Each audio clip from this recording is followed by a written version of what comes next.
గౌరవ ముఖ్యమంత్రి రేవంత్ రెడ్డి గారు నన్ను కాంగ్రెస్ పార్టీ నుంచి బయటికి పంపించడం ద్వారా ఏదో జరిగిపోతుంది, ఇక బీసీ ఉద్యమం ఆగిపోతుంది, బీసీలు ఇంకెవరు మాట్లాడరు అనేటువంటి భ్రమలు మీకేమన్నా ఉంటే తొలగించుకోరు. అవి వెనకటి బీసీలం కాదు, మేమంతా ఆధునీకరించబడి ఆలోచన మెరుగుపరుచుకొని వచ్చిన మలిదశ బీసీ ఉద్యమకారులం మేమంతా ఇప్పుడు పుట్టుకొచ్చిన వాళ్ళం.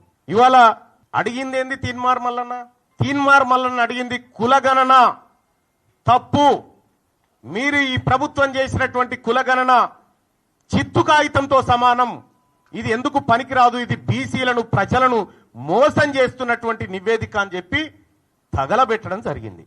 నిజంగా తగలబెట్టడమే తప్పైతే, బీసీల మంచిని కోరి బీసీలకు న్యాయం జరగాలని కోరి తగలబెట్టడం తప్పైతే ఆ తప్పును ఇంకా 1000 సార్లు చేస్తా.